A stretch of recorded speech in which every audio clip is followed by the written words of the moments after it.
Ce soir, le point sur l'actualité met le focus sur deux événements majeurs qui interrogent à la fois la souveraineté africaine et le rôle des puissances étrangères sur le continent.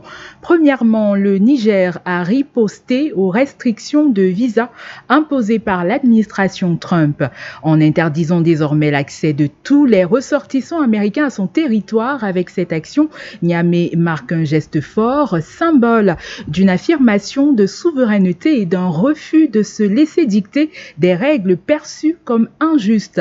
Cette décision n'est pas qu'un simple geste diplomatique, elle touche directement la mobilité des étudiants professionnels, voyageurs africains et pose la question d'un réveil diplomatique africain ou d'une réaction ponctuelle face à la pression américaine. Deuxièmement, sur le front sécuritaire, les États-Unis ont mené des frappes contre l'État islamique dans le nord-ouest du Nigeria à la demande du président Bola Tinubu. Si Washington présente ces frappes comme des opérations ciblées pour protéger les populations chrétiennes, elles soulèvent des questions cruciales. Jusqu'où un État africain peut-il compter sur des interventions étrangères pour assurer la sécurité de ses citoyens sans compromettre sa souveraineté ni fragiliser la cohésion nationale? Ces deux dossiers, diplomatie des visas et coopération militaire, convergent sur un point central, la nécessité pour l'Afrique de défendre ses intérêts, protéger ses populations et peser dans les décisions internationales qui la concernent. Voilà les deux sujets que nous tenterons d'analyser et de décrypter ce soir avec vous. Mesdames et messieurs, bienvenue dans l'émission Le Point sur l'actualité.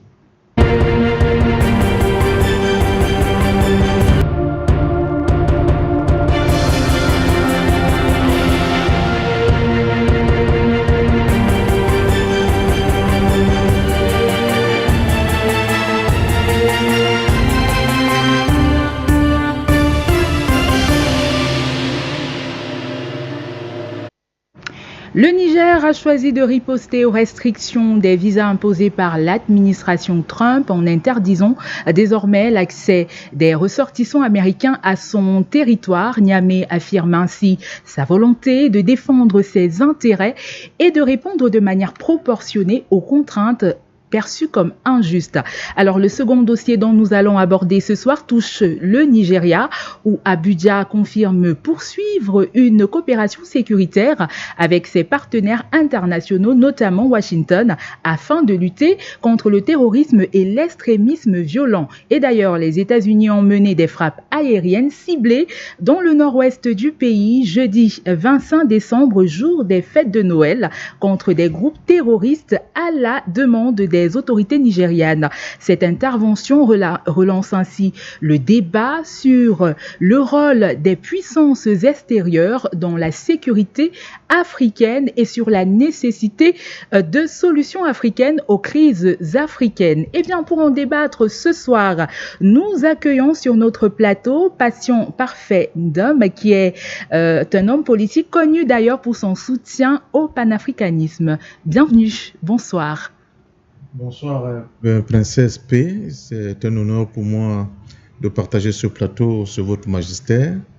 Bonsoir à tous nos amis qui nous écoutent à travers le monde. Je parle de la grande galaxie panafricaine, à nos valeureux techniciens, à nos fidèles parmi les fidèles, à nos millions, dizaines, voire centaines de millions de téléspectateurs. Mais un bonsoir particulier au peuple nigérian qui découvre ou bien la réalité, la triste réalité de la nouvelle réelle politique à la Trump, et qui démontre que même la puissance démographique et même économique la plus puissante d'Afrique n'est pas à l'abri, n'est-ce pas, des sarcasmes de M. Trump, qui peut décider du jour au lendemain de violer la souveraineté de ce pays qu'est le Nigeria sous le falsifié prétexte d'une intervention militaire contre les groupes terroristes, et rappeler à l'ensemble du peuple africain qu'aucun de nos États n'est à l'abri et qu'à tout moment, en fonction de leurs intérêts, en fonction de la manière dont ils sont en train de pousser leurs pions sur le chéquier géopolitique international, ils peuvent humilier, je dis bien humilier, une si grande nation comme le Nigeria. C'est une leçon que tous les Africains doivent tirer dans la bataille que nous menons depuis des décennies pour en réalité réveiller ce grand géant qu'est l'Afrique, mais dont certains dirigeants continuent de se comporter comme si nous étions encore à l'âge de la pierre taillée. Merci une fois de plus pour cette invitation. Merci à vous surtout d'être dans ce plateau. Alors, nous allons poursuivre également les échanges avec chez Elou Alphonse Lawson depuis le Manitoba au Canada. Nous l'aurons d'ailleurs tout à l'heure dans cette émission. Et d'entrée de jeu, nous allons introduire avec vous, Parfendom, pensez-vous que la riposte du Niger face aux restrictions de visa est le signe d'un véritable réveil diplomatique africain ou plutôt une réaction ponctuelle à une pression extérieure? Là encore, nous sommes face à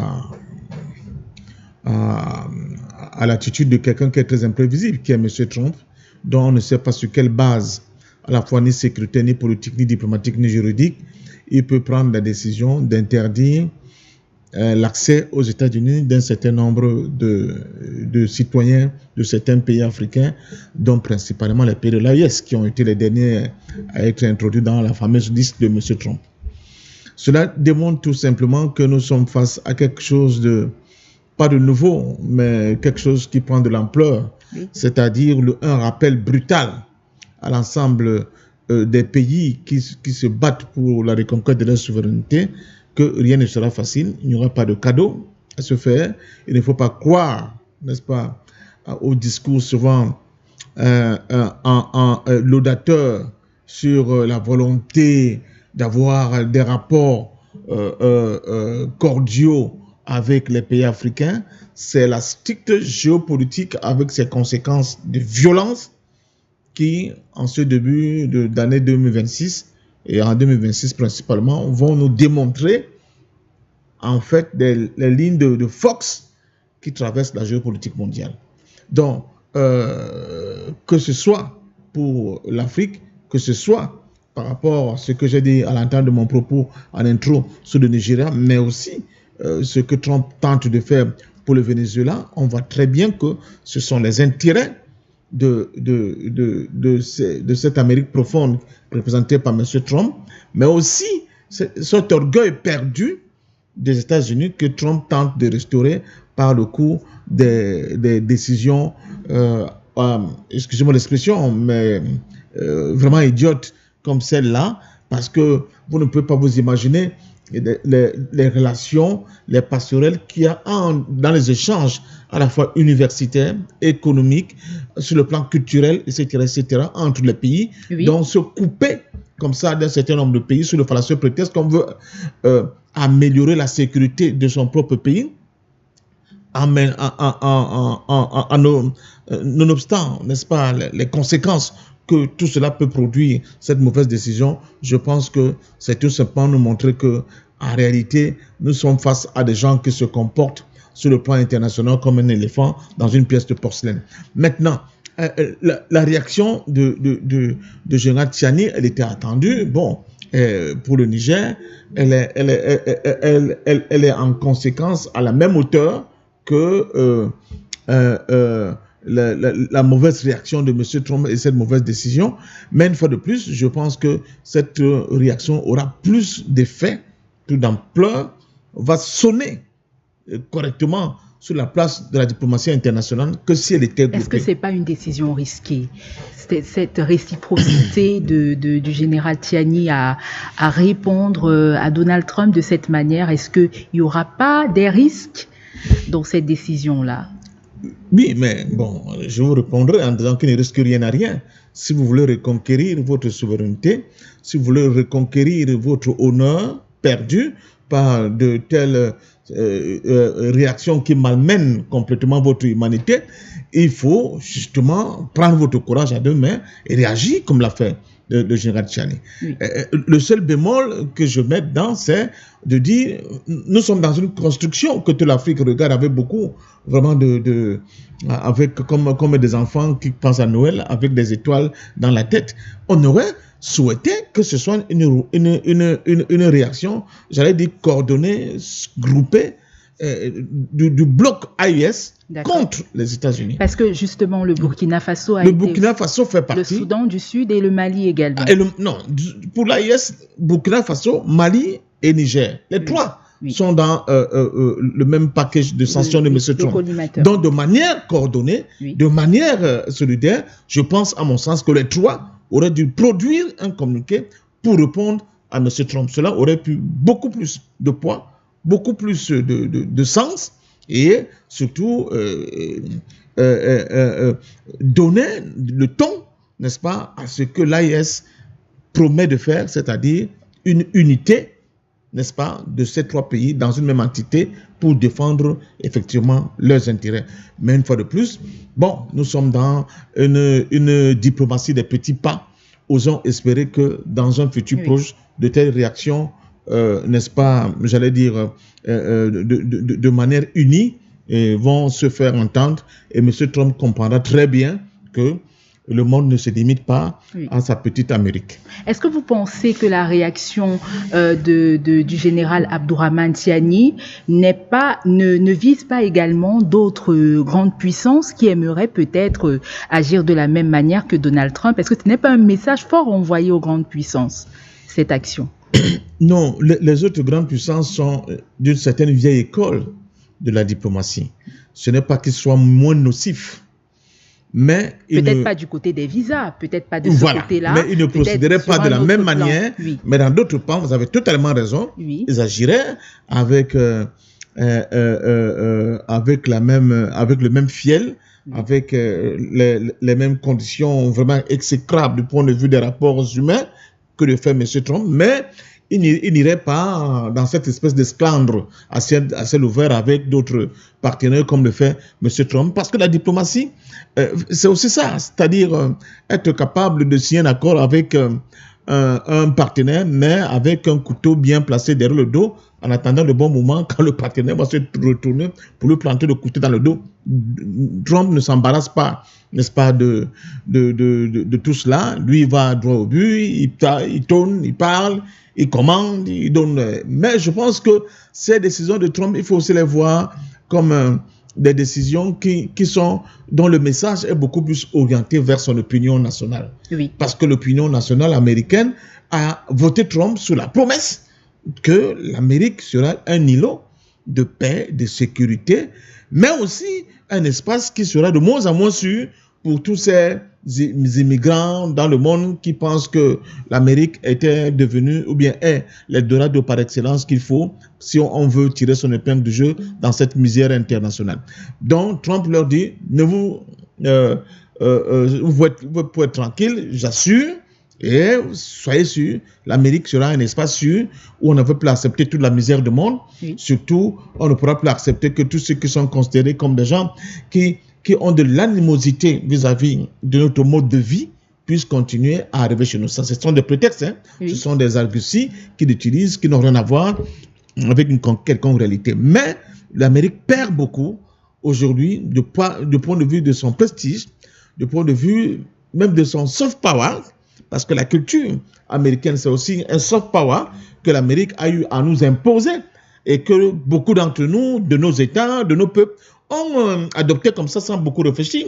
Quand vous avez des enfants aujourd'hui qui ne parlent que en fonction de la mode qui vient des États-Unis, de la culture qui vient des États-Unis, des GAFA, etc. Même nos propres enfants, on a de la peine à leur expliquer que, attention, c'est une espèce de siphonnage de vos esprits, de votre culture, de votre vision du monde, pour domestiquer complètement et lobotomiser vos mémoires en vous faisant croire que le progrès, la modernité, tout ça, c'est ce que vous voyez à Hollywood, c'est ce que l'Amérique présente, comme s'il n'y avait pas d'autres variables sur le plan culturel qui peuvent être aussi, voire même plus compétitif et important pour vous que ce que vous voyez au niveau des États-Unis. Et en tuant même votre propre culture, et c'est ça qui est le plus dangereux. Parce que nous avons, je vous le dis, Princesse P, c'est-à-dire que nous sommes dans un truc, maintenant, le français nous a dominés, nos enfants vont loin. Il veut parler anglais, mais quand il veut parler anglais, il veut parler l'anglais américain. Avec l'accent, voilà. Avec l'accent américain. Vous voyez où nous en sommes. J'en discutais encore avec ma fille dernièrement. Je dis, mais vous êtes une génération terrible. Vraiment, une génération qui a honte même de ses valeurs. Et incapable de faire la promotion de ses propres valeurs, mais on ne peut pas du tout les en vouloir parce que la responsabilité première incombe d'abord à nos dirigeants qui ont complètement abandonné la partie et se sont dans un aplaventrisme hors norme, n'est-ce pas, mis à genoux devant ce soft power américain qui continue de nous broyer. Et là, Trump rappelle de manière brutale à ceux qui avaient encore des illusions d'une Amérique qui pouvait être compréhensive vis-à-vis de la misère qui est la nôtre, que Trump ne nous fera pas de cadeau. On l'a vu avec l'accord de paix entre le Rwanda et la RDC, où Trump est clair, c'est-à-dire qu'il ne met pas de gants. Il dit, OK, je veux vous imposer cette paix et vous allez signer ces accords de paix, mais la compensation, c'est que je vais faire même basse sur les richesses minières du Congo. Ça, c'est d'une brutalité et d'une humiliation hors norme pour les peuples africains. Et ça, je pense que l'orgueil de Gérald Tchani a pris un coup et il ne pouvait pas accepter d'être humilié de la sorte par M. Trump. Est-ce que justement, il ne faudrait pas repenser entièrement les partenariats internationaux africains? Il ne faut pas revoir cela? Oui, moi, je dis, je cume le plateau, et je le dis à qui veut l'entendre. Avec votre chaîne de télé, nous avons été invités au sommet de Kazan. Vous savez, il faut beaucoup voyager. Quand vous ne voyagez pas, vous ne connaissez pas la réalité du monde. Les gens pensent que le monde se limite à l'Occident. Les gens pensent que la modernité, c'est Washington, Paris et Londres. Non, il y a d'autres réalités. Et je souhaite, une fois de plus, le président Serge Espoir Matumba l'avait fait, qui continue de le faire, même pas pour nous, pour moi, mais pour d'autres. Il faut que les gens voyagent. Vous ne pouvez pas analyser le monde, vous ne pouvez pas parler le monde. C'est vrai que j'avais déjà un vécu dans les voyages bien avant cela. Si vous ne connaissez pas le monde, si vous ne connaissez pas le monde, vous êtes obligé de répéter ce que les médias mainstream vous présentent comme pays avancé sur le plan scientifique, comme pays moderne, comme pays où vous pouvez aller voler le feu ou pas.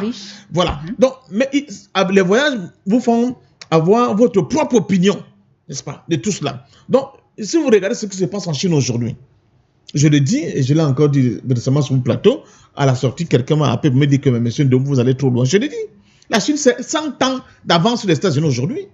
Mais est-ce que nous en sommes conscients? On n'est pas du tout conscients. Quand vous regardez de nouveaux pays comme le Brésil, allez voir ce qui se passe là-bas. Moi, j'ai un ami qui vit au Canada, ingénieur informaticien, n'est-ce pas? Et qui me dit, mais parfait, j'étais en voyage d'affaires au Brésil avec mon entreprise, je n'en revenais pas. Moi qui suis au Canada, je n'en revenais pas. Ce que j'ai vu comme progrès... Selon vous, quel est le problème de l'Afrique? Pourquoi est-ce que l'Afrique n'évolue pas? Pourquoi est-ce que l'Afrique ne progresse pas? Selon vous, c'est quoi le problème?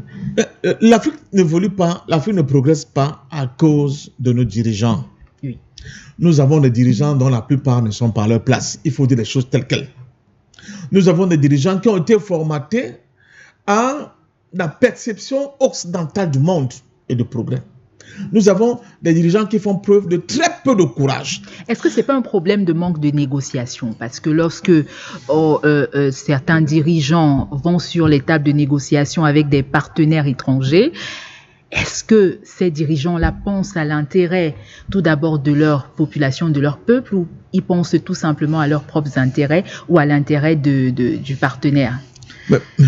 Princesse P, quand vous entendez parler de négociations, les négociations n'ont de sens que si nous sommes face à deux partenaires d'égale valeur, mais aussi de dignité et de souveraineté égale. Bien sûr. Vous n'allez pas négocier avec quelqu'un qui vous tient par les bijoux de la famille, excusez-moi l'expression.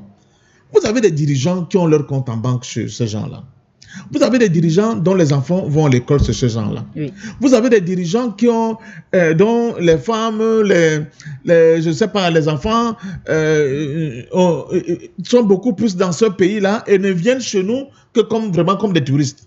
Vous avez des dirigeants dont l'aspect culturel, j'insiste sur la culture, dont la culture, c'est-à-dire que le substrat culturel est totalement en adéquation avec souvent ce que j'appelle la culture de caniveau que nous présente l'Occident. Comment voulez-vous que ces dirigeants viennent s'asseoir sur les tables de négociation et aient une autre perception, n'est-ce pas, des enjeux que ce que la ligne très tenue, n'est-ce pas, que leur offre la possibilité de discuter avec ces gens. Beaucoup, même en discutant avec ces gens, avant même que les négociations ne commencent, ils disent, bah, donnez-nous ce que vous voulez, non signe. Oui. Il n'y a même pas de débat.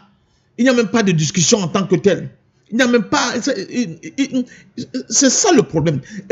Et c'est pour cela que nous demandons qu'il y ait la création de nouveaux paradigmes, avec de nouveaux hommes qui sont moins à genoux devant ces puissances occidentales, qui sont moins enclins à penser que hors de la sphère occidentale, il n'y a pas, n'est-ce pas, d'avenir pour l'Afrique, et surtout des gens qui sont capables d'avoir confiance en leur propre peuple et en créant les conditions pour que le génie, les dynamiques de génie puissent éclore au sein de leur propre peuple pour donner la création d'un nouveau paradigme qui va inverser le rapport de force que nous avons aujourd'hui vis-à-vis de l'Occident. Malheureusement, pour l'instant, ce n'est pas encore cela et c'est pour cela que ça coince. Merci, parfait homme. Alors, on va ouvrir le standard pour tous ceux-là qui veulent réagir dans cette émission au numéro qui s'affiche juste en bas de votre petit écran. L'antenne, le standard, le téléphone est ouvert d'ailleurs, hein, si vous voulez réagir dans ce programme. Alors, je continue avec vous, Parfendom. Est-ce que dans cette décision, nous revenons à la décision d'Abdourahmane Tiani concernant les États-Unis, on a bien sûr parlé de l'impact que ça pourrait avoir pour la diaspora nigérienne qui vit du côté des États-Unis et même également pour ceux... On va prendre cet appelant. Allô? Allô? Oui, allô, bonsoir et bienvenue. Oh, ok, merci. Bonsoir, Madame P. Oui. Alors, vous souhaitez réagir dans cette émission, nous vous écoutons. Ok, Madame P, votre émission, pas jusqu'au début, donc j'imagine juste que vous parlez du bombardement, que c'est au moins l'un de votre... C'est le deuxième sujet, nous parlons... Allô? Oui. Allô? Vous nous écoutez? Oui, je vous écoute. Oui, voilà. Oui, madame. Nous parlons du Niger qui a, on va le dire ainsi, qui a demandé aux Américains de ne plus arriver sur leur territoire parce que Donald Trump l'avait déjà fait au départ. Et donc, nous en parlons ce soir. C'est le premier sujet de ce soir. Et ensuite, nous parlerons bien évidemment des bombardements qui a eu lieu du côté du Nigeria. Alors, quel est votre avis par rapport à cette réaction de réciprocité? Oui. Dit que le Niger a demandé aux Américains de bombarder le territoire. Non, nous ne parlons pas du Niger, nous parlons... Je ne pense pas que c'est bien placé. Allô? Parce que ce sont les Américains qui depuis parlent de faire des attaques au Nigeria. On peut... Allô? Allô, monsieur, vous nous écoutez? Oui. C'est le deuxième sujet. Le premier sujet concerne la restriction des visas pour tous les Américains sur le territoire nigérien, qui a été évoqué par le général Abdourahmane Tiani. Allô, vous nous écoutez? Allô? Alors, je vais rappeler la thématique de ce soir. Nous parlons du Niger qui a répondu au président américain concernant la restriction des visas pour tous les Américains sur le sol nigérian. Parce que ça a été déjà fait au départ par Donald Trump et donc Abdourahmane Tiani a tenu à répondre donc à cela et c'est ce dont nous parlons ce soir avec vous. Alors, je vais continuer avec vous, Passion Parfendom. Alors, cette action, on va le dire, d'Abdourahmane Tiani, est-ce que cela n'aura pas un impact considérable sur tous les Nigériens qui ont des projets internationaux avec les États-Unis? Je parle bien sûr des athlètes, des sportifs, Voilà, on va prendre cet appelant avant de revenir avec vous. Allô? Allô? Oui, merci beaucoup, call center. Bonsoir, Madame P, Monsieur Basson. D'accord. Alors, nous vous Je écoutons. salue le doyen passant Parfendom. Je salue M. Cheoulou Emerson qui ne va pas tarder à nous rejoindre. Alors, par rapport à l'interdiction du visa des Américains vis-à-vis de pas mal de pays africains, madame, Oui. mais vous voyez, nous ne cesserons jamais de le dire. La réaction du général Tiani aujourd'hui, c'est une réaction normale. Mais ici, nous aurons souhaité une collégialité. D'où le manque de l'unité africaine. Parce qu'il y a quelque temps, c'est la même chose au Tchad. Quelques semaines après, même chose au Gabon. Et on va comme ça en micro-partie. Vous croyez que ça va atteindre Trump? Ça m'étonnerait. On aurait souhaité ici que l'Union africaine prenne sa responsabilité. Un exemple simple. Nous voyons aujourd'hui cette interdiction qui touche certains membres de la Commission européenne. 4 ou 5 membres de la Commission, 4 ou 5 membres de la Commission européenne. Et ici, la réaction, elle est collégiale en Europe. C'est l'Europe et la France qui ont réagi ensemble. Et c'est ça qui nous fait défaut aujourd'hui en Afrique où on a beaucoup de problèmes à cause de cette séparation-là. Une unité nous manque sévèrement. Il faut qu'on prenne conscience, madame. Et puisque vous n'avez pas encore abordé le deuxième sujet, je voudrais tout simplement embrayer ça en disant que c'est pas la première fois que Trump le fait. Lors de son premier mandat, madame, il a tenu des propos injurieux vis-à-vis des pays africains. Nous n'avons pas su prendre les choses en main, prendre les décisions qui s'imposent. Aujourd'hui, il a détecté notre faiblesse, il appuie là où ça fait mal. D'où le deuxième sujet, madame. Parce que quand vous regardez le deuxième sujet, madame, il a compris que ces acteurs qui sont là aujourd'hui dans certains pays africains, il les tient par le cou, madame. Il les tient par le cou. Ils n'ont pas le choix. Que ce soit l'équipe dirigeante nigériane, que ce soit les généraux de l'armée, tous sont tenus par la corde. Ici, Trump les tient. Ils n'ont pas le choix. Parce que quand vous voyez les événements qui se sont passés, madame, vous posez des questions, mais nous en sommes où? Est-ce que nous sommes au XXIe siècle? C'est dommage. C'est dommage. Donc, ici, encore une fois de plus, nous continuons à appeler à l'unité forte de l'Afrique. Les généraux occidentaux sortent pour vous dire, d'ici une dizaine d'années, nous reviendrons en Afrique pour vous recoloniser. Aujourd'hui, vous voyez que Trump, lui, qui a des idées expansionnistes, non seulement il veut conquérir les territoires de Groenland, il fait la guerre au Venezuela pour son énergie, il veut attaquer le Nigeria pour son énergie, il veut attaquer la RDC pour ses minéraux, il n'arrête plus, madame. Ici, si l'Afrique ne prend pas conscience qu'il faut se rassembler, qu'il faut former une unité forte, on va être absorbé. L'Occident, aujourd'hui, vous dit, sans l'Afrique, nous ne sommes rien. C'est la mer, c'est la terre nourricière. Donc, il faut qu'on prenne conscience de ça. Si on continue à jouer comme on joue, madame, je le disais il y a quelques jours sur notre plateau, c'est tout simplement la disparition pure et simple de l'Afrique. On est encerclé aujourd'hui.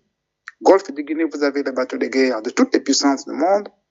Tout le monde peut revenir en Afrique. Donc, il faut rester extrêmement vigilant. La décision du général Tiani, c'est une décision courageuse. À défaut d'une décision collégiale, il faut apprécier cela. Le Niger est en train de conquérir sa souveraineté aujourd'hui. On n'a pas d'autre joie que d'agir pareil. Donc, je vais revenir un peu plus tard pour donner mon mot de fin sur le deuxième sujet. Mais ici, la décision du Niger est salutaire. On doit l'accompagner. Merci. À tout à l'heure, M. Basson. Merci. Merci pour votre réaction ce soir. Nous allons prendre un autre appelant, Marc, depuis la France. Allô? Allô? Bonsoir. Je voudrais dire bonsoir à M. Passandom. Et je crois bien que...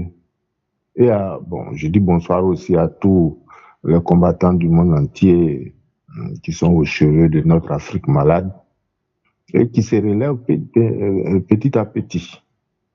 Et merci aussi pour le grand directeur de la radio panafricaine qui est Afrique Média. D'ailleurs, quand je vois tous mes frères en Europe ou en France, ou bien même quand je vais en Allemagne ou en Hollande, c'est des pays que je visite souvent. Quand je vais là-bas pour voir d'autres frères, je leur dis toujours d'écouter Forum Média. Parce que Forum Média est aujourd'hui notre télévision. Et c'est une télévision de combat.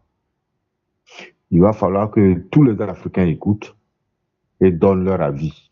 Et c'est pour cela que ce soir, je vais donner mon petit point de vue sur ce qui se passe au Niger par rapport à cette décision de M. Trump. Ce que je veux dire, c'est que le Niger est dans une confédération.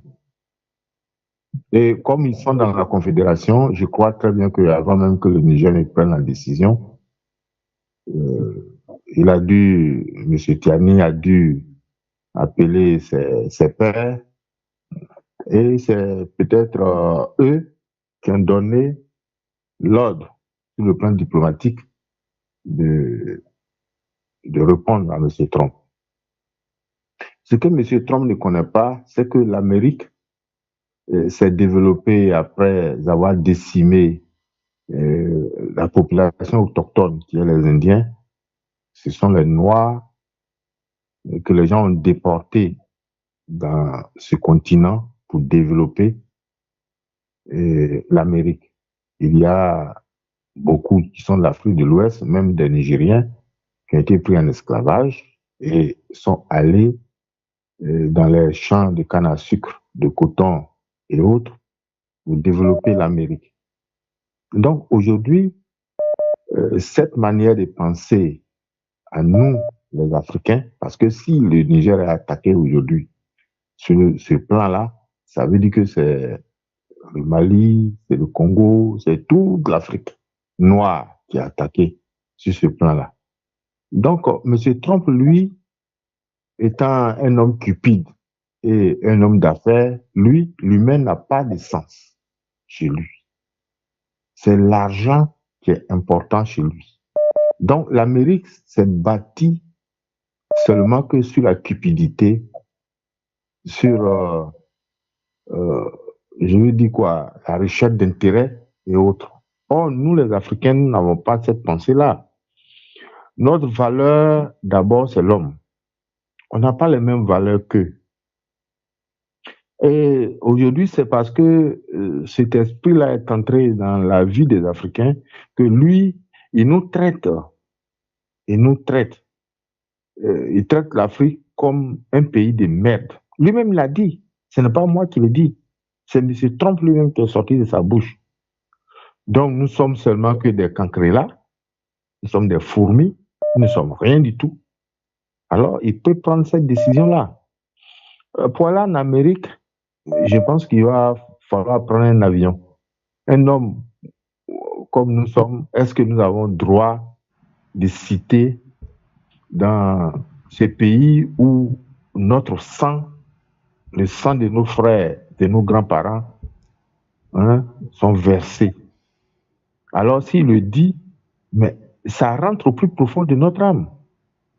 Moi, je pense que les pays africains, surtout les pays de l'Afrique noire, nous devons boycotter tout ce qui est intérêt américain sur nos sols.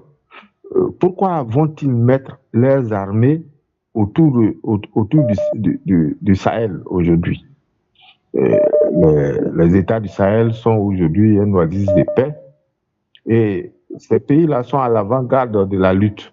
Donc, c'est une manière de dire aux pays du Sahel que demain, moi, je peux vous bombarder comme il vient de le faire au Nigeria, qui a prêté son flanc à pouvoir s'installer afin de nous donner cet avertissement.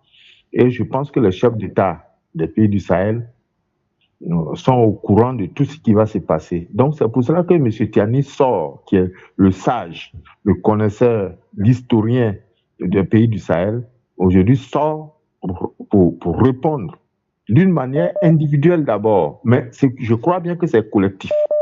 Parce qu'il ne peut pas prendre cette décision-là sans que nos frères du Mali, du Burkina, ne puissent être au courant de la décision qu'il va prendre. Alors, nous attendons la réponse de M. Trump.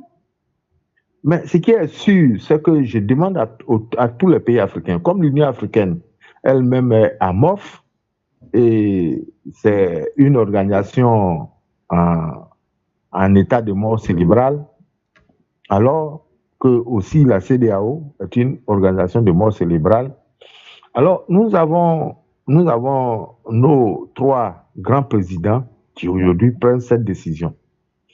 Et je pense que nous sommes prêts à mener le combat, d'abord médiatique, et s'il le faut, corps à corps avec les Américains, pour leur dire que nous n'avons plus besoin de leur base en Afrique, surtout en Afrique occidentale, parce que c'est à cause de nos intérêts qui sont là-bas, à cause du pétrole. Monsieur Trump, lui, ce qu'il voit, c'est le pétrole, c'est l'uranium, c'est les minéraux, c'est tout ce qu'il voit. Nous ne sommes pas des hommes.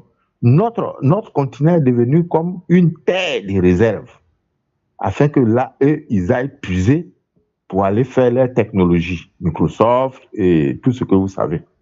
Donc, nous lui disons que nous sommes des gens, que nous sommes aujourd'hui réveillés, nous savons quel est son stratagème qu'il est en train de mettre en place sur nos sols, notre sol Afrique. Alors, nous lui disons qu'il faut qu'il puisse rester dans son Amérique. Nous, on n'a plus besoin. Oui. On n'a plus besoin. Je dis même à tous nos frères qui sont en Amérique d'être prêts pour le combat sur leur sol. Oui. Parce que nos frères y sont. Nos parents, nos grands-parents ont vécu dans ce pays. Lui, Trump, n'a pas le droit de nous traiter comme il nous traite. Voilà ce que je veux dire d'abord et nous verrons sur le second thème. Merci beaucoup. D'accord, merci à vous pour votre réaction. Nous allons prendre Maïga tout de suite pour réagir dans cette émission. Allô, bonsoir. Bonsoir madame, bonsoir à toute l'équipe de Forum Média et merci pour le travail que vous faites et on est très content de vous. Et je souhaite la bienvenue à madame que je n'avais pas l'habitude de voir et que j'ai vu aujourd'hui. Bon, qu'elle soit la bienvenue parmi nous. Merci. Nous qui aimons notre Afrique. Voilà, qu'elle soit la bienvenue, qu'elle ait sa place parmi nous. Maintenant, mon intervention porte d'abord sur le Niger. Le Niger,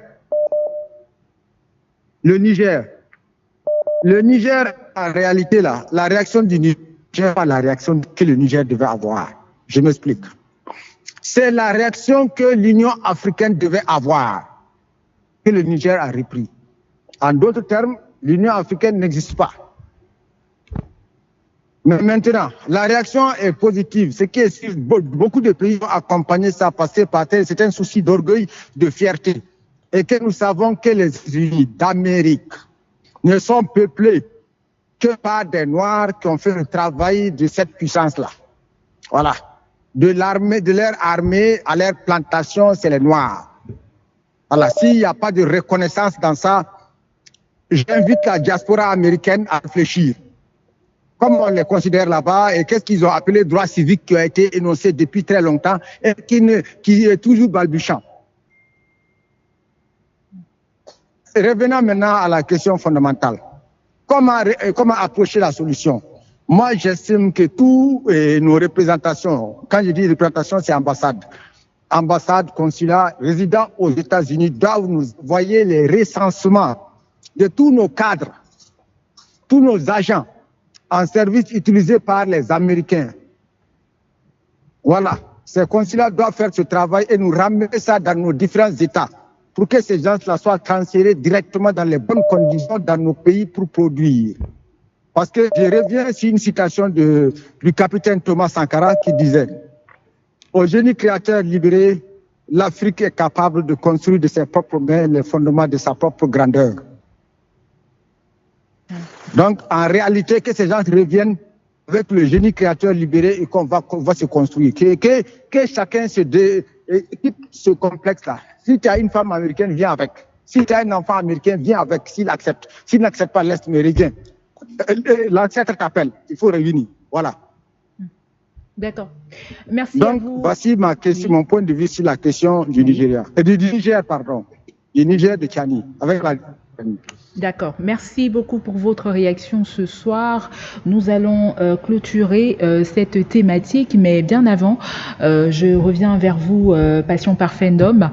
Alors, est-ce qu'il ne faut pas se questionner un peu sur le rôle de l'Union africaine? Vous avez suivi les réactions des uns et des autres qui ont appelé là tout à l'heure. Ils ont évoqué à la fois, comme vous l'avez dit tout à l'heure, le bloc de l'AES qui devait normalement se mobiliser pour tenter cette action qu'a effectuée le général Abdourahmane Tiani, et aussi la question de l'implication de l'Union africaine dans les décisions internationaux. Qu'en pensez-vous par rapport à cela? Je pense que...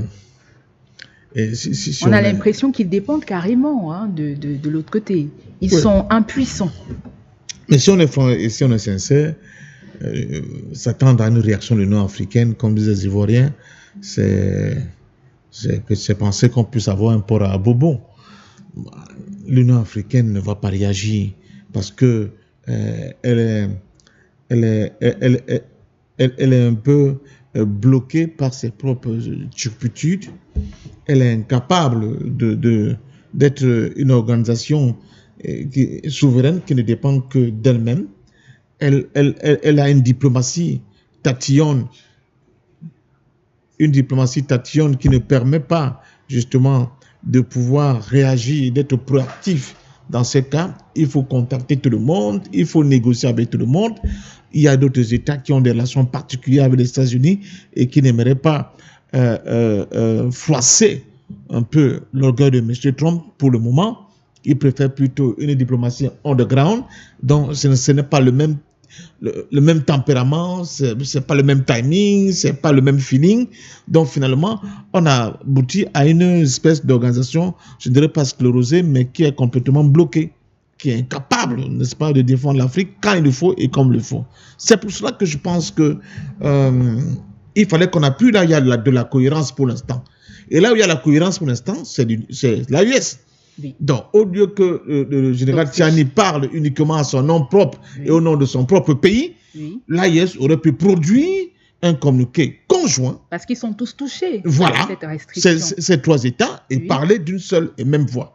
Compter sur l'Union africaine dans la configuration actuelle, c'est vraiment mettre aller vite en besogne, quoi. Donc, mettre les bœufs avant la charrue. Donc, continuons de travailler pour redonner à l'Union africaine ses lettres de noblesse, d'être vraiment une organisation régionale qui défend les intérêts de l'Afrique. La vérité, c'est que pour l'instant, ce n'est pas encore totalement cela. Bon, et puis, comme je l'ai dit, c'est une question de tempérament, c'est une question de manière de faire qui, dans tous les pays africains, pour l'instant, n'ont pas, d'autant plus que la diplomatie de l'Union africaine elle-même, elle n'a pas tous les coups de franche pour pouvoir réagir. Donc, il faut qu'on s'appuie sur des espaces qui ont reconquis leur souveraineté, où on a l'impression qu'il y a un peu plus de cohérence. C'est seulement comme ça que, en étant capable, comme le font d'ailleurs sur le plan politique, de prendre leur destin en main, de dire ce qu'ils veulent dire de manière cohérente, de manière unie, que je pense que d'autres organisations sous-régionales comprendront qu'il est temps aujourd'hui de se mettre ensemble. Oui. Et puis, effet boule de neige, progressivement, je crois que c'est tout l'ensemble de notre continent qui sera capable de réagir de manière concertée, cohérente et unie, et dans des délais très brefs, à de telles attaques de la part de M. Trump vis-à-vis des peuples africains, surtout de sa jeunesse. Parce que la décision qui est prise, c'est beaucoup plus des étudiants, les hommes d'affaires, les entrepreneurs. Voilà, des artistes, tous ceux qui sont dans le monde de la culture, etc., des sportifs, c'est eux qui sont les premiers impactés par cette décision de M. Trump, dont c'est l'avenir de l'Afrique. En réalité, c'est l'orgueil de l'Afrique qui est blessé par cette décision. Alors, nous allons aller du côté de Manitoba, au Canada, pour prendre chez Elou Alphonse Lawson. J'espère qu'il est avec nous en ligne. Allô, bonsoir et bienvenue.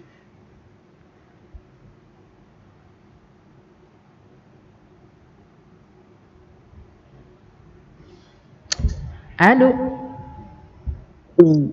Bonjour madame, merci. J'ai quelques soucis de communication, donc je vais revenir dans une quinzaine de minutes. Le temps de régler le problème de communication, s'il vous plaît.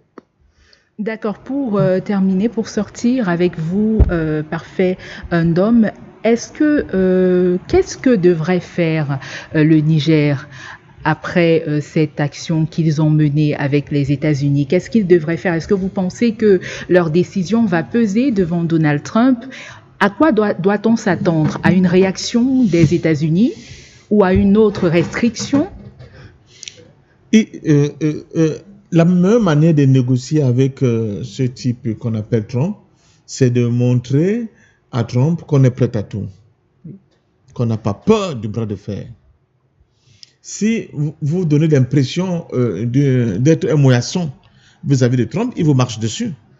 Regardez quand il a déclenché la guerre commerciale avec la Chine. La Chine a aussi le temps.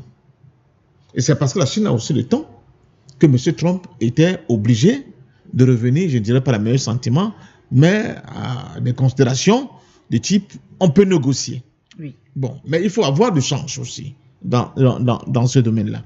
Le problème que nous avons en Afrique, je crois que c'est pour ça que le général Tchani était un peu exaspéré du silence et de l'Union africaine et de ses pairs et de certains pays de la sous-région, d'où cette décision de dire de toute façon on ne se laissera pas marcher sur les pieds, c'est de voir qu'un certain nombre d'éléments qui sous-tendaient la cohérence de la diplomatie internationale sont en train de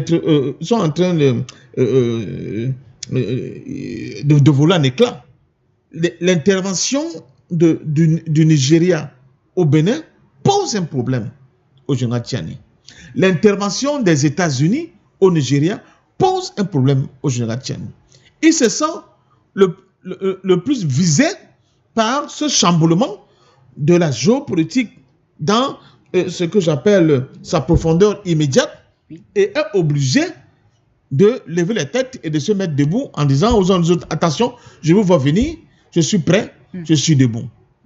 Et nous disons tout simplement que cette attitude devait être une attitude groupée de l'Afrique, à défaut, au moins au niveau de l'AES. Oui. Parce que ce qui se passe là, c'est-à-dire, c'est des espèces de petits tests qu'on envoie. On attend votre réaction. Comment vont-ils réagir? On peut penser qu'il faut s'attendre au pire avec les États-Unis. Oui. On peut penser que, dans un premier temps, l'intervention au Niger, au Bénin concernait le Bénin. Peut-être qu'il ne concernait pas le Bénin. Il concernait certainement le Niger. L'intervention américaine, alors le Big Brother lui-même, il arrive au niveau du Nigeria. Peut-être que ce n'est pas le Nigeria qui est visé, mais plutôt pour dire au Bénin, attention, nous arrivons avec nos gros sabots. Et là, il faut décoder ces messages et en fonction de cela, avoir une attitude. D'où l'échec de l'Union africaine. L'Union africaine avait son paravent, avec une réaction, n'est-ce pas, j'allais dire groupée de cette institution, une réaction résolue et ferme de cette institution aurait eu le mérite certainement de faire reculer Trump en disant attention, l'époque de la Libye qui était agressée sans qu'il puisse avoir des réactions est révolue, l'époque de la Côte d'Ivoire qui a été agressée sans qu'il y ait des réactions est révolue. Donc il faut que je fasse attention parce que là je marche sur les œufs. Mais quand toute l'Afrique pratiquement est muette, quand l'AES n'envoie pas un message fort, n'est-ce pas, de manière concertée, et de manière ferme, j'allais dire unie, Oui. ça, moi, l'observateur que je suis, je dis, attention, c'est bien ce que le général Tiani a fait. Ça aurait été mieux si c'est l'AIS qui avait parlé d'une seule et même voix. Oui, parce que l'union fait la force d'ailleurs. Voilà. Alors, est-ce que vous pensez que le Niger dispose aujourd'hui d'alternatives crédibles à la coopération américaine?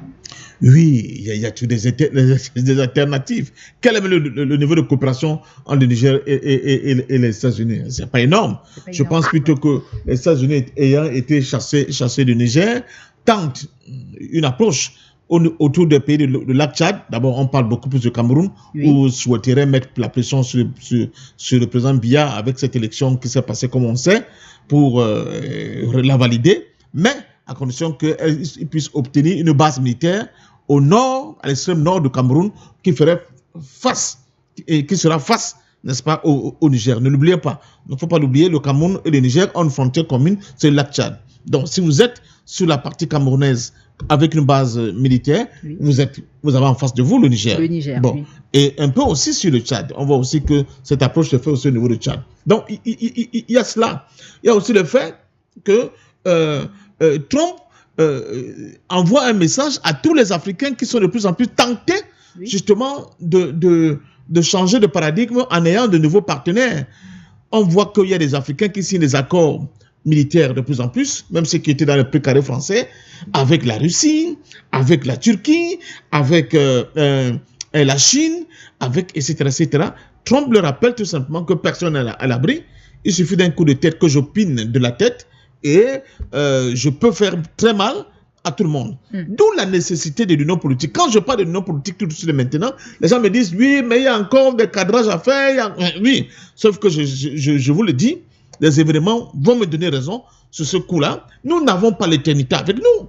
Nous n'avons pas l'éternité avec nous. Il faut aller très vite parce que les autres ont aussi leur propre agenda. Ils ont des programmations sur 10, 20, 30, 40, 50 ans. Et chaque fois que vous traînez les pas, vous leur permettez de réajuster leur stratégie et d'adopter des positions extrêmement belliqueuses et nocives qui vont à l'encontre de la construction de cette unité dont vous prenez le temps de mettre en place patiemment.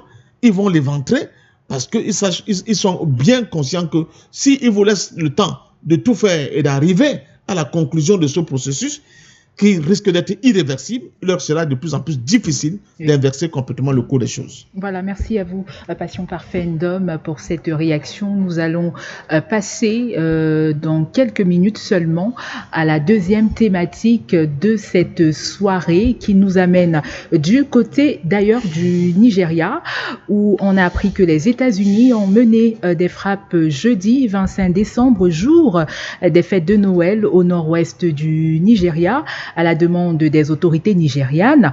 Concrètement, selon vous, Passion Parfendum, est-ce que cette action des États-Unis, est-ce que cette manière d'agir des États-Unis ne montre pas à suffisance que les autorités nigérianes sont un peu dépassées par la situation sécuritaire actuelle? Non, je ne crois pas. Je ne crois pas. C'est un arrangement entre M. Tinubu et M. Trump pour intimider l'AES. Vous pensez? Si. C'est un arrangement entre M. Tinubu et M. Trump pour intimider l'AES. Donc le prétexte de défendre les populations chrétiennes ne tient pas la route? Non, pas du tout. Pas du tout. Et au-delà de l'AES, d'intimider l'ensemble des pays africains qui ont des velléités de création de nouveaux rapports avec le monde émergent que constituent les pays des BRICS. C'est ça, c'est toujours la politique de la canonnière. Elle n'a jamais changé au niveau des États-Unis. C'est la carotte et le bâton. Mais apparemment, vous êtes de nouveaux élèves indociles qui veulent se prendre des airs de liberté. Nous vous rappelons que nous sommes la principale puissance mondiale et nous avons notre canonnière qui est toujours en place. La preuve, nous pouvons l'exercer sur un pays tiers dans un domaine sécuritaire qui n'affecte en rien la sécurité des États-Unis. Les États-Unis vont intervenir au Nigeria. Pourquoi? La question des affrontements intercommunautaires et interreligieux aux États-Unis ne date pas d'aujourd'hui. En quoi cette situation impacte-t-elle sur la sécurité propre des États-Unis au point où M. Trump peut faire déplacer son armada militaire aérienne pour venir, soi-disant, bombarder l'État islamique au Nigeria. Et c'est une autre manière d'humilier maintenant le Nigeria. Pour dire au Nigeria, et là, c'est là où Tinubu est rentré dans une axe extrêmement dangereuse, parce que quand les élites nigériennes et les intellectuels et les hommes de valeur au Nigeria vont commencer à réfléchir, à se réveiller, ils vont mettre Tinubu en difficulté. C'est-à-dire, tu es incapable d'assumer la sécurité dans ton propre pays. Je suis obligé, en tant que gendarme du monde, c'est comme ça que les États-Unis se considèrent, de rentrer dans le jeu, parce que je vois que, visiblement, tu es incapable de résoudre un problème aussi simple. Mais si le Nigeria est donc incapable de résoudre le problème de la sécurité sur son propre sol, au nom de quoi le Nigeria a donc dû déployer, n'est-ce pas, son escouade aérienne pour aller intervenir au Bénin, alors qu'il pouvait utiliser ces mêmes forces pour bombarder les terroristes sur son propre sol. C'est vrai, je rappelle d'ailleurs que le Nigeria fait face à plusieurs crises. On a le djihadisme, le banditisme, vous l'avez dit tout à l'heure, il y a le banditisme également, les conflits entre éleveurs, agriculteurs et tout cela. Et donc, frapper le Nigeria de cette manière, ce côté islamiste, ce côté djihadiste, je vais le dire, est-ce que ça peut régler ce problème d'insécurité? C'est-à-dire l'alternative de Trump. Je reviens, Princesse P. Oui. La frappe américaine sur le Nigeria, ce n'est pas pour régler un quelconque problème. C'est stratégique. C'est un avertissement tout frais payé envoyé en direction de l'AIS. Oui. C'est tout. Et pour faire peur à l'ensemble des pays africains, d'abord, ceux qui seraient tentés de rejoindre l'AIS en leur disant attention. Oui. Ceux qui seraient tentés de continuer à renforcer leur coopération avec des pays comme la Russie, la Chine, l'Inde, la Corée du Nord et d'autres pays émergents, en disant attention, nous sommes là prêts et nous pouvons intervenir à tout moment. Mais c'est aussi une manière de continuer à démontrer à son opinion interne aux États-Unis qu'il ne faut pas écouter ce que certains oiseaux de mauvais augure disent en présageant la chute de la puissance américaine. Non, nous sommes toujours le véritable gendarme du monde et nous pouvons agir n'importe où. C'est une question de souveraineté. Dans le monde, ce n'est pas une question de souveraineté. C'est une question de politique interne. C'est-à-dire qu'ils veulent contenter leur opinion. Nous sommes toujours là et nous serons capables d'agir partout où les gens seront tentés de nous fausser compagnie pour aller embrasser nos ennemis. C'est comme ça qu'il faut comprendre ça. Et pour M. Tinubu, il a fait preuve d'une faiblesse, d'un manque de courage, mais vraiment, il démontre qu'il est un laquais de l'ordre impérialisme occidental. Est-ce que cette attitude vous est inconnue ou vous avez c'est du déjà vu avec nos dirigeants africains? Oui, mais là, dans la situation actuelle de M. Tinubu, il allait très loin. Les autres le faisaient encore, je vous parlais de soft power, par le biais de la signature des accords léonins, par le biais de certains accords diplomatiques. Nous avons un peu partout. Je vois par exemple, à l'ONU, il y a des votes. À l'ONU, il faut condamner Israël. Et on voit des pays africains, dans le cas mon pays, qui ne se prononcent jamais.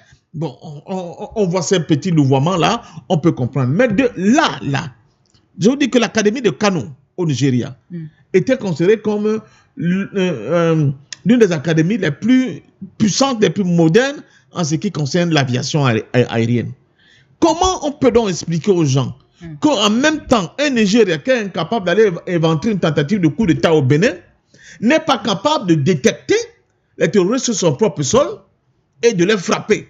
Il faut que ce soit les États-Unis qui viennent de loin, des milliers de kilomètres, pour poser un acte que le Nigeria lui-même aurait pu poser et régler le problème.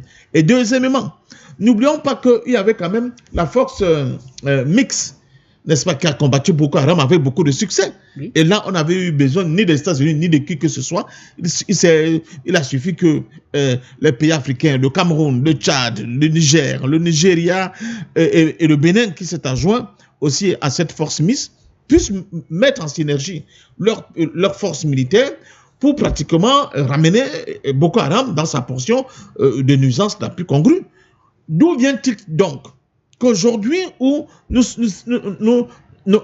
nos armées sont encore passées, n'est-ce pas, à un autre niveau de réaction, que ce soit le moment choisi avec la nouvelle dynamique qu'est l'AES, oui, que le Nigeria ouvre ses frontières, ouvre son espace aérien pour permettre à M. Trump de venir faire le show sur le sol nigérian. Je dis que c'est un véritable scandale.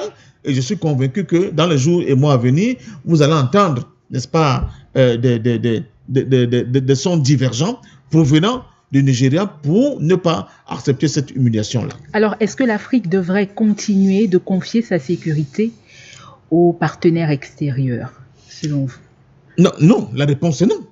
La réponse est non de toute façon. Si vous vous dédouanez et vous confiez, comme vous le dites bien, votre sécurité à un partenaire extérieur, attendez, ça veut dire que vous leur confiez tout. Vous confiez votre souveraineté, votre ambition légitime à construire le monde, à un pays en fonction de vos propres intérêts. Je ne peux pas être, madame, le vigile, le garant de votre propre sécurité sans que vous ne dépendiez de moi. Vous allez dépendre de moi d'une manière ou d'une autre. Donc ça, justement, ce sont des facteurs. Alors là, je le dis, il n'y a pas que la sécurité, la monnaie. D'ailleurs, aujourd'hui, le franc CFA fait ses 80 ans. Le franc CFA est né un certain 26 septembre 1945. Nous sommes le 26 septembre 2025. Il a 80 ans. Et vous voyez, depuis pratiquement 80 ans, les présidents africains ont été incapables de mettre fin au franc CFA. Donc, quand vous avez des dépendances de ce type, mais surtout sur le plan militaire, sur le plan de votre sécurité, vous avez des pays tiers, excusez-moi, on peut parler d'indépendance, mais cette indépendance ne veut absolument rien dire. On peut parler de souveraineté, mais ces souverainetés sont factices. On peut parler de liberté économique, de liberté diplomatique. Tout ça, c'est de leurre, c'est de bavardage inutile, parce qu'en réalité, vous n'êtes rien que des espèces d'obligés, n'est-ce pas, de l'ordre impérialiste international. Et c'est pour cela que, justement, nos pays ne parviennent pas à décoller. Voilà, le standard est ouvert pour tous ceux-là qui aimeraient réagir dans cette émission concernant cette thématique. Alors, nous prenons cet appelant en ligne. Allô? Allô, allô?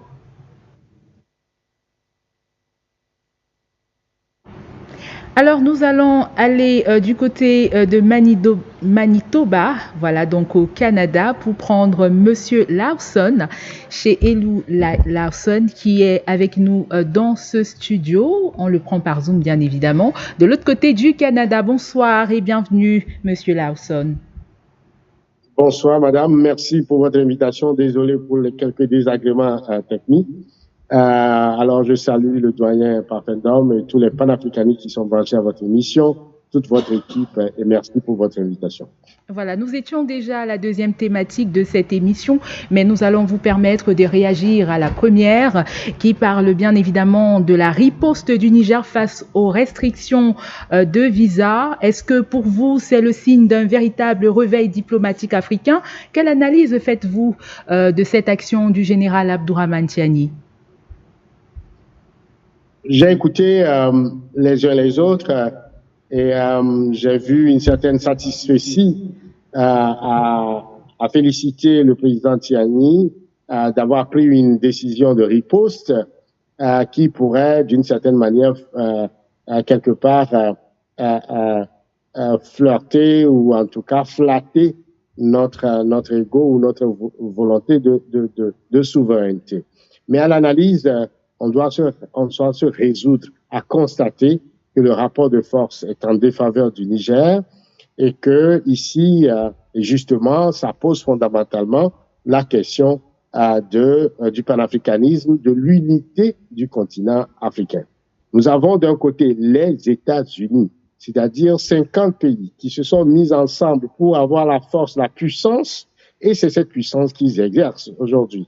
Le Niger est un pays seul, un pays isolé, et face aux États-Unis, le rapport de force est tout à fait en défaveur du Niger. Le dire, ça ne veut pas tout, c'est faire preuve de pragmatisme, c'est faire preuve de réalisme politique et aussi d'avoir une certaine honnêteté intellectuelle pour dire que la question n'est pas nécessairement au niveau d'une décision de riposte vis-à-vis des Américains, mais plutôt, et comme le dit souvent le doyen Parfendorme, accélérer, n'est-ce pas, au niveau de l'AES, la confédération pour devenir une fédération. Au moins, vous avez quand même au niveau de la fédération ces 70 millions de personnes, et prendre cette décision-là aura absolument un effet également sur les États-Unis. Parce qu'à la fin de la journée, c'est une question de rapport de force. C'est ce que vous gagnez versus ce que vous perdez. Et si vous ne perdez rien, il me semble que cette décision-là,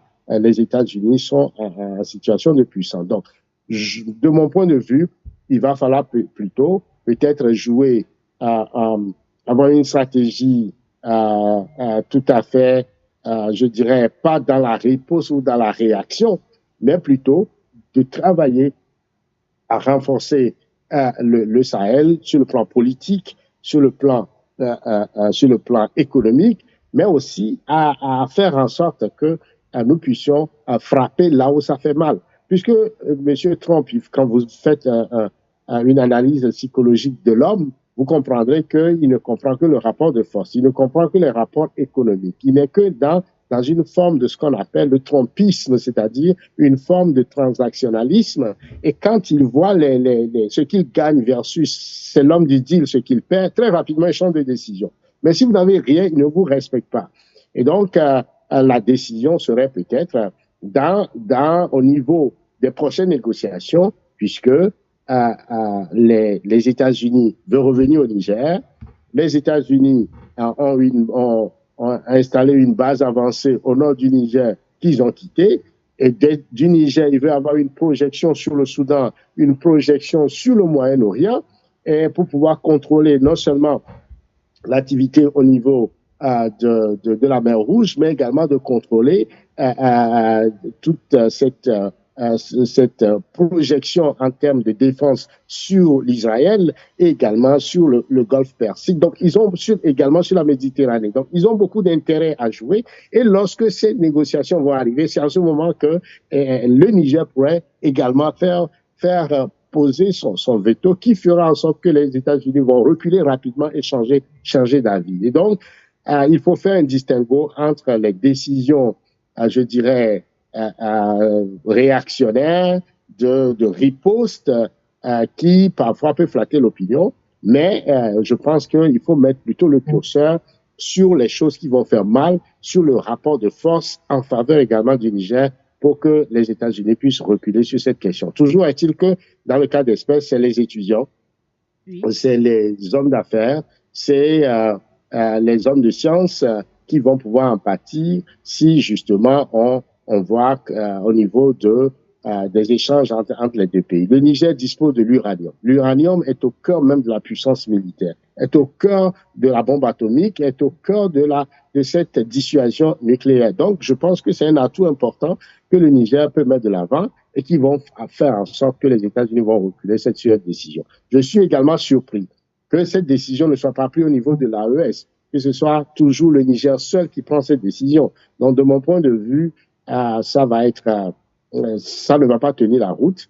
Il va falloir tout simplement agir sur les vrais leviers de négociation de rapports de force qui vous font respecter et qui font en sorte que cette décision-là, le président Trump finira par reculer.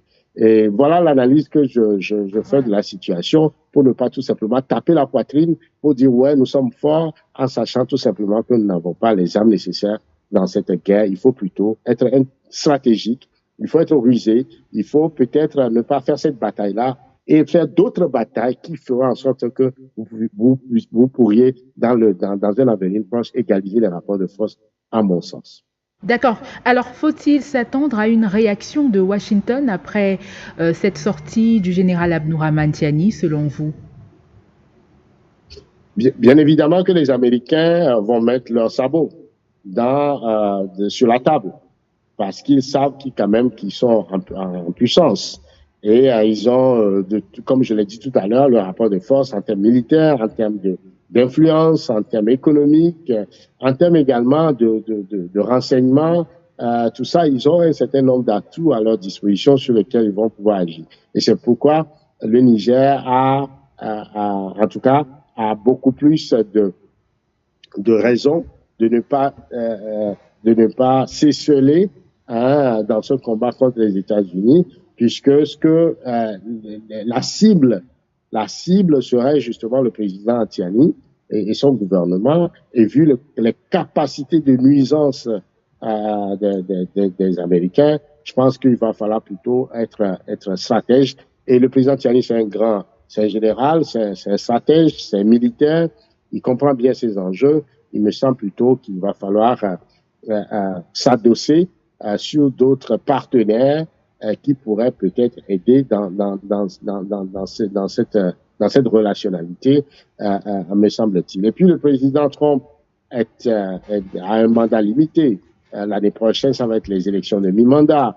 Il reste 2 ans. Donc, un autre gouvernement doit nécessairement arriver aux États-Unis. Donc, il faut avoir quand même une vision à long terme pour ne pas réagir, n'est-ce pas, parfois aux velléités, aux décisions un peu à l'emporte-pied du président Trump qui, parfois, ces décisions ne sont pas très rationalisées vis-à-vis d'un certain nombre de contextes et d'intérêts qui sont en jeu. Donc, à mon avis, il faut bâtir la force dans le futur, dans l'avenir, et travailler dans le silence sur ce qui fera de nous qu'en sorte on éviterait de prendre cette décision à l'emporte-pièce et renforcer surtout la sécurité au niveau du Sahel, aller avec une gouvernance intégrée rapidement pour commencer par avoir aussi, en termes d'espace politique, en termes de population, en termes de rapport de force, un espace qui va imposer le respect.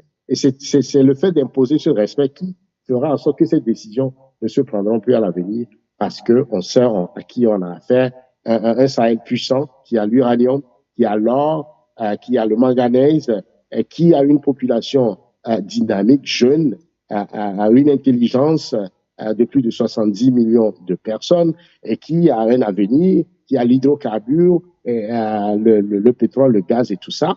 Et c'est cette force-là qui fera en sorte qu'on va imposer ce respect. Et si on ne l'a pas pour l'instant, il faut tout simplement jouer un peu à faire ce qu'on appelle en stratégie militaire le camouflage, ou encore la diversion, en préparant cette force. C'est ce que la Chine a fait. Hein. La Chine n'est pas allée vers le confrontationnel avec les États-Unis ou encore avec l'Europe. Ils ont joué un peu un jeu très, très rusé, très camouflé. Et quand le moment est venu, il faut tout simplement écouter le discours du président chinois au 80e anniversaire de la Deuxième Guerre mondiale. Vous voulez la paix, vous choisissez entre la paix et la guerre. Et ils n'ont pas choisi la guerre. Voilà, donc je pense que c'est cette stratégie-là, moi, que je proposerais humblement, et que nous puissions construire les rapports de force beaucoup plus que nous soyons dans les déclarations ou dans des affirmations qui n'ont rien derrière en termes d'éléments de puissance et qui équilibrent le rapport de force. Voilà, concernant la deuxième thématique sur Donald Trump qui a frappé le nord-ouest du Nigeria le 25 décembre, jour de fête de Noël. Alors, vu de l'extérieur, chez Elou Larson, notamment, vous êtes du côté de l'Amérique du Nord, je vais le dire, comment percevez-vous d'ailleurs cette intervention américaine du côté du Nigeria? C'est un scandale. C'est un scandale à tout point de vue, parce que Donald Trump est tout simplement dans une stratégie pour aller essayer de fouetter, n'est-ce pas, l'opinion nationale. Donc cette frappe-là n'a rien à voir avec les Africains, n'est pas dans le bien des Africains, mais c'est pour l'opinion nationale. Parce que des élections s'en viennent, il veut se positionner comme, je dirais, le leader du monde chrétien et aller fouetter justement ces milieux religieux pour qu'on lui apporte, n'est-ce pas, le soutien nécessaire parce que, il défend la religion chrétienne, il défend les chrétiens dans le monde, il est le père, le pape même, n'est-ce pas, de la chrétienté. C'est de ça qu'il s'agit. C'est de ça qu'il s'agit en réalité, parce que s'il choisit Noël pour le faire, c'est une façon de lancer donc un message à son opinion et aller tout simplement chercher l'appui des chrétiens qui voient en lui un Messie qui travaille pour la rédemption de la parole de Dieu, de la chrétienté, etc. Et pour des ambitions politiques. Ça, c'est le premier élément qu'il faut souligner. Le deuxième élément, qui est encore scandaleux, c'est que le Nigeria permet à ce qu'un pays tiers vienne faire des frappes sur son territoire. Où est la souveraineté? Donc, c'est la souveraineté qui est malmenée, qui est déchirée, qui est mise en situation de coma cérébral, puisque nous n'avons plus de souveraineté. Si les États-Unis peuvent décider du jour au lendemain de frapper où il veut, comment il veut, sans respect justement pour la souveraineté du Nigeria. Que le président Tinubu ait permis cela ou soit forcé à accepter cela, c'est un scandale. Et normalement, il devait démissionner parce qu'il est incapable non seulement de faire le travail lui-même, parce que les autorités nigériennes doivent être capables d'assurer la sécurité de leurs ressortissants. Qu'ils laissent un pays tiers faire des bombardements, c'est très très grave. Donc c'est un échec d'abord sur le plan sécuritaire, c'est un échec politique, mais aussi c'est une façon de vendre la souveraineté du Nigeria, et c'est un scandale. Ça devait amener à la démission du président Tinubu. Voilà. L'autre élément qu'il va falloir ressortir, c'est que nous sommes en train de rentrer dans une phase très dangereuse pour l'équilibre, pour l'ordre mondial. Parce que nous sommes ici en train de constater que les pays peuvent décider en fonction de leur idéologie politique, de leur idéologie religieuse ou de leurs intérêts, d'intervenir dans un autre pays et de frapper en utilisant tout simplement la force. On est en train de voir cette tendance lourde, cette tendance dangereuse. D'abord, ça s'est passé au Bénin. Ça s'est passé au Bénin avec l'intervention du Nigeria qui a frappé et qui a tué des Béninois, tout simplement parce qu'on veut défendre la démocratie. Aujourd'hui, hier, c'était Trump qui intervient dans les eaux vénézuéliennes, tout simplement parce qu'il estime que c'est des trafiquants de drogue. Et ces gens ne sont pas arrêtés, ne sont pas amenés devant une juridiction pour faire la preuve, hors de tout doute raisonnable, qui sont coupables d'avoir violé une loi. Tout simplement, on décide de bombarder leurs bateaux et de les tuer. Donc, c'est une forme d'exécution sommaire, sans possibilité que le droit puisse parler, non seulement violation des droits de personnes, droits maritimes, droits des pays, etc. Nous sommes dans un cas de figure dont nous revenons, n'est-ce pas, à la jungle d'une certaine manière, où seule la force prime. Et c'est très, très dangereux, cet état des choses. Et donc, aujourd'hui, c'est les chrétiens, c'est les terroristes, les djihadistes qu'on vient frapper. Demain, ça peut être pour des questions de droits de l'homme, ça peut être des questions d'élection, ça peut être n'importe quoi qui donne le droit tout simplement d'un pays d'intervenir par la force dans un autre pays. Donc, c'est un précédent très dangereux que nous sommes en train de faire. Mais au-delà de ça, c'est la carte de l'Afrique qui se redessine en termes d'influence. Vous savez, les pays en Afrique n'ont de paix que s'ils sont sous l'influence d'une autre puissance. Tant que vous sortez de cette, de l'ombre de cette puissance-là, on peut vous créer tout le chaos du monde. Et donc, votre paix est fonction de la parapluie sous lequel vous vous trouvez, d'une certaine manière. Donc, les États-Unis sont en train déjà de dessiner une zone d'influence qui part depuis le Maroc, en passant par la Mauritanie, le Sénégal, en balayant tous les pays côtiers jusqu'au Nigeria, pour dire cette zone-là, c'est notre zone. Alors nous pouvons intervenir en tout moment par la force, indépendamment de la volonté des populations ou encore des autorités. Et c'est une façon de redessiner la ligne de fracture la doctrine de Moroé par rapport justement à l'influence russe qui intervient ou qui soutient les pays sahéliens. Vous voyez un peu comment les choses se passent. Donc, au-delà même du bombardement, c'est un signe fort pour dire, c'est notre zone. Nous sommes les maîtres de cet territoire-là, indépendamment de ce que vous pensez. Mais derrière cette ligne de fracture, c'est quoi? C'est les ressources humaines, c'est les ressources du pays, c'est le pétrole, c'est tout ce qui vient avec.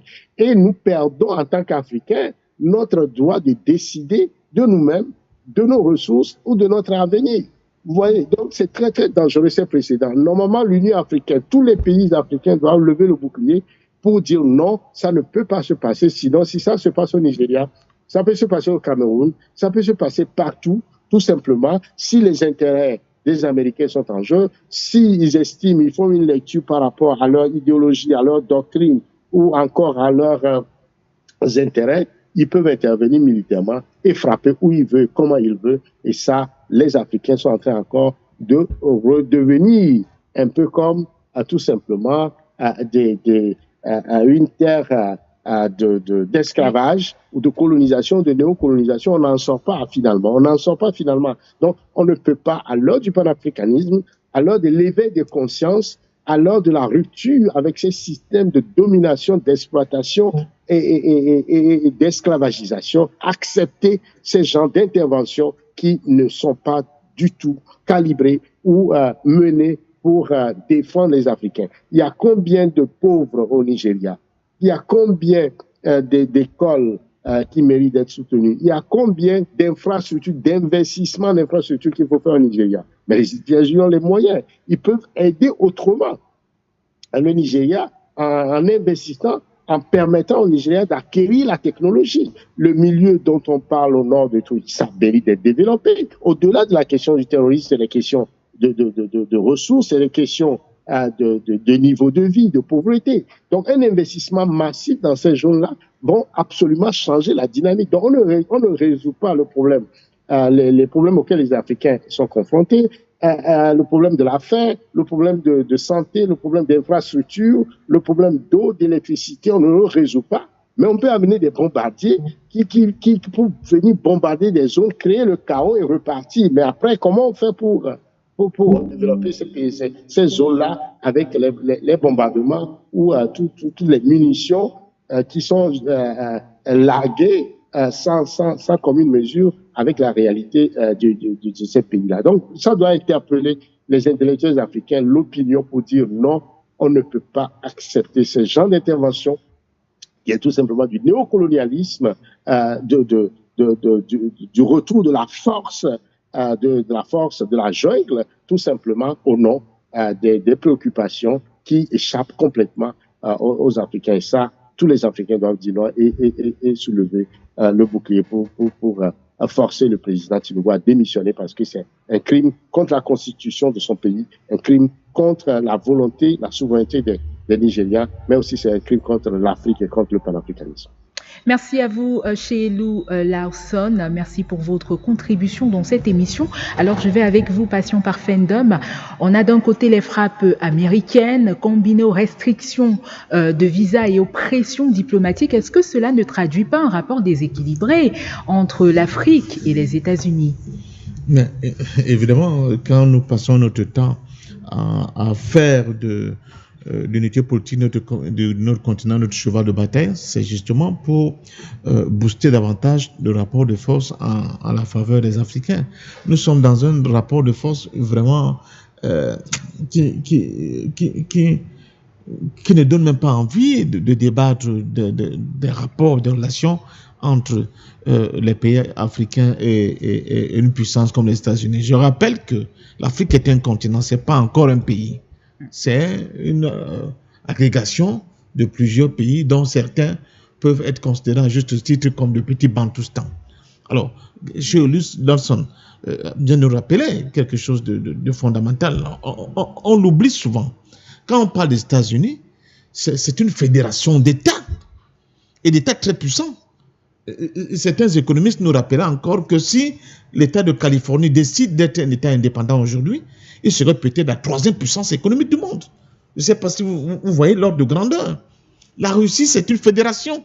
D'ailleurs, elle s'appelle la Fédération de Russie, parce que c'est une agglomération, une agrégation de plusieurs États. La Chine, on ne parlera pas de fédération, mais quand vous regardez la Chine elle-même, elle est composée, n'est-ce pas, d'un ensemble assez vaste, assez puissant, démographiquement et économiquement, qui lui permet d'être ce qu'elle est aujourd'hui. Mais quand vous venez en Afrique, on vous dit des pays, on dit le Lesotho, le Gabon, excusez-moi, même le Bénin, le Togo, même le Cameroun à la limite, ça représente quoi? Pas grand-chose. Et c'est pour cela que je dis, tant que nous n'allons pas commencer, même par des unités sous-régionales, et c'est là où le Nigeria fait mal, parce que l'attitude du Nigeria tend aussi à démontrer que nous sommes faibles, que nous ne sommes pas capables de nous lancer dans un tel processus. D'autant plus qu'ils viennent encore, non seulement Tinubu vient d'humilier l'armée nigériane, mais vient aussi d'humilier les peuples de l'Afrique de l'Ouest. La CEDEAO n'a plus de sens, là. Elle ne vaut plus rien. Vous savez de ce que l'attaque de M. Trump, justement, je l'ai dit, elle est revenue dessus. Cette attaque ne concerne pas pour combattre, ce n'est pas une attaque pour combattre ni l'État islamique, ni Boko Haram. C'est un message envoyé en direction de l'opinion interne aux États-Unis. Là, il ne dit pas des élections qui arrivent, mais pour consolider dans l'imaginaire populaire américain que nous avons un président que nous avons élu pour défendre un certain nombre de valeurs. Et parmi ces valeurs, il y a les valeurs de la protection, n'est-ce pas, des chrétiens, souvent, comment on dit ça, pentecôtistes, qui écument les États-Unis, qui soutiennent Trump et qui écument, par exemple, une partie de Nigeria, comme le plateau Jos, qui est au centre du Nigeria, où il y a souvent cette confrontation qui date des décennies entre les musulmans et les chrétiens. Vous voyez comment l'Afrique est toujours prisonnière des choses qui sont venues d'ailleurs, des chaînes qui sont venues d'ailleurs. Donc voilà le problème de fond aujourd'hui. Le rapport de force est capital dans les relations internationales. Si vous ne pesez pas grand-chose, vous ne pouvez pas affronter, n'est-ce pas, les titans qui sont dans l'arène internationale. Et c'est le président Gbagbo qui a bien illustré cette affaire. Il dit, je suis président, je vais en visite, n'est-ce pas, en Chine. On chante l'hymne national ivoirien, je gonfle. On chante l'hymne national chinois, je donne l'impression que nous sommes deux partenaires d'égale valeur. Il dit, non, là on nous a blagué. C'est pas vrai. Il a raison de le dire. Et je le dis depuis. Il a raison. Donc, si l'Afrique ne s'unit pas, l'Afrique ne pourra jamais vraiment prendre sa place dans le grand concert des nations, dans l'arène de la défense des intérêts des autres dans le monde. Si vous avez déjà un pays comme la RD Congo, plus de 2 millions de kilomètres carrés, plus de 100 millions d'habitants, mais qui est incapable d'assurer sa propre sécurité au point de voir, n'est-ce pas, ce dol que M. Trump a imposé à Kagame et à Tshisekedi, combien de fois de micro-États inutiles, excusez-moi le terme de dire inutile, mais parce que c'est vraiment ça la réalité que nous avons sur notre continent. Et on nous dit, oui, toi tu es Camerounais, toi tu es Centrafricain, je le dis, j'insiste là-dessus, il n'y a pas de différence entre un Centrafricain et un Camerounais. Sinon, cette frontière arbitraire qui a été créée depuis Berlin en 1984-85 et qui nous a été imposée.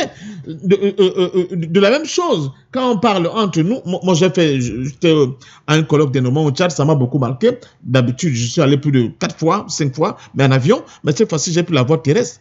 Les booms là, il y en a au Cameroun, il y en a au Tchad. Vous chutez par là? Oui, les Massa, de même. Vous avez d'autres peuples qui en ont au Cameroun, au Tchad et même en Centrafrique. En quoi sont-ils différents? Ils sont différents parce qu'on dit il y a une frontière, comme c'est dans le Cameroun, le Tchad, le côté de Touboro, pour la Moundou, que nous avons traversé à pied avant de reprendre notre voiture de l'autre côté. Mais c'est quoi cette affaire? Donc, je pense que les dirigeants africains doivent le comprendre. Quand vous parlez d'un pays, par exemple, comme le Gabon, face aux États-Unis, avant Tinubu, Oligui avait aussi pris une décision de réciprocité, mais je vous ai dit que ça fait rire, parce que ça ne veut absolument rien dire. Ça ne veut absolument rien dire. On a beau dire oui, mais c'est un État indépendant, c'est un État libre, souverain, qui a aussi le droit de prendre des décisions de rétorsion. Ça ne veut absolument rien dire sur le plan des enjeux internationaux. D'accord, merci à vous, Passion Parfendum. On va prendre le mot de fin de Chelou Larson, de l'autre côté du Manitoba au Canada. Allô? Oui, je pense que ce que nous devons également mettre de l'avant, c'est le bis repetita. On dit souvent le chien ne change pas la façon dont il s'assied. Et quand vous analysez l'histoire, vous convoquez l'historicité de la domination coloniale et impérialiste, c'est partir de là, c'est-à-dire que le pape décide ou donne le droit de violenter les Africains au nom de la foi chrétienne. Et dit, tuez-les tous, Dieu reconnaîtra les siens. Et au nom justement de la chrétienté, imaginez le mal qui a été fait, le génocide culturel, le génocide en termes la plus ignominieuse que l'Afrique ait connue, au nom de la religion. Mais derrière cette religion, c'est les ressources. On est encore là aujourd'hui. On choisit un prétexte, au nom de la religion, on va bombarder un pays. Mais derrière ce bombardement, c'est un débarquement, c'est une colonisation, c'est les ressources pour la vitalité, n'est-ce pas, de la puissance impérialiste. Donc, on est encore dans cette dynamique. Alors, moi, je pense qu'il va falloir peut-être que les Africains se réveillent et surtout, ceux qui sont, ces Africains-là, qui sont arrivés à ce niveau d'aliénation mentale et ne comprennent pas l'histoire. Parce que Trump ne ferait pas ça s'il n'y a pas des Nigérians qui lui ont permis de le faire. Et alors que, quand nous réfléchissons au renversement paradigmatique, mais est-ce que des Africains peuvent décider d'aller bombarder le Canada en s'appuyant par exemple sur les États-Unis ou bombarder les États-Unis en s'appuyant sur des Américains? Ce n'est pas possible. C'est seulement en Afrique où on voit ça. Pour tuer un Africain, il faut absolument s'appuyer sur un autre Africain. Et comme l'a dit tout à l'heure le doyen, mais c'est un échec cuisant dans la mesure où l'armée nigériane, qu'on présente comme la plus puissante armée de la sous-région, n'est pas capable de résoudre ce problème de terrorisme dans la région. Et donc, il faut faire appel aux États-Unis en oubliant que c'est les États-Unis qui sont à la base, n'est-ce pas, de ce terrorisme dans la sous-région, puisque c'est les Américains qui ont permis le bombardement de l'Irak et la dispersion des armes un peu partout dans la sous-région.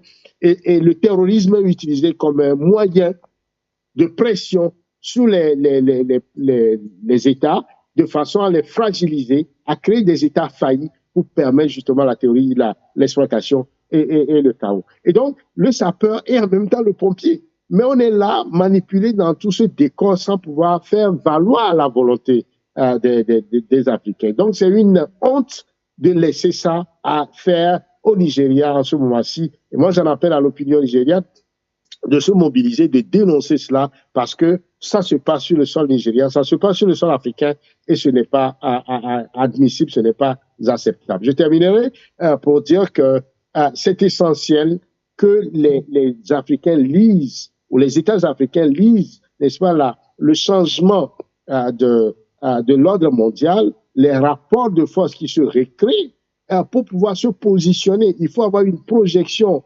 d'analyse de profondeur pour recalibrer, pour repenser notre rapport à notre écosystème, mais aussi par rapport aux autres. Sinon, on sera tout simplement comme des marionnettes et on va pouvoir jouer avec nous sans tenir compte de notre humanité, parce que ceux qui ont été tués, ceux qui ont été tués au Nigeria, c'est des Africains finalement, même s'ils sont des terroristes. Je pense que l'autorité de l'État devrait normalement le faire. Et après le bombardement, madame, il y a quoi?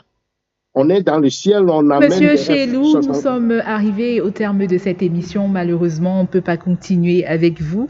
On va clôturer ce programme. Merci à vous, surtout depuis Manitoba, le Canada, Chelou Alphonse Lawson. Je rappelle que vous êtes un leader panafricain, le coordinateur d'ailleurs de la coalition de la diaspora togolaise pour l'alternance et la démocratie, en abrégé CODI Togo. Voilà, merci à vous d'avoir participé à ce programme depuis le Canada. Merci également à vous, Passion par Fandom. Un petit mot avant de sortir, en quelques secondes seulement. Nous sommes déjà arrivés à la fin. Aux Africains, célébrer les fêtes de fin d'année, danser, célébrer vos chefs d'État élus prétendument démocratiquement. Mais n'oubliez pas que aujourd'hui, c'est le 80e anniversaire de la création de cette monnaie nazie qu'on appelle le franc CFA, qui continue de siphonner tous les efforts de notre sang et de notre sueur. Merci. Merci à tous et à toutes de nous avoir suivis dans cette émission sur le point de l'actualité. Nous vous donnons rendez-vous la semaine prochaine. D'ici là, passez un excellent week-end.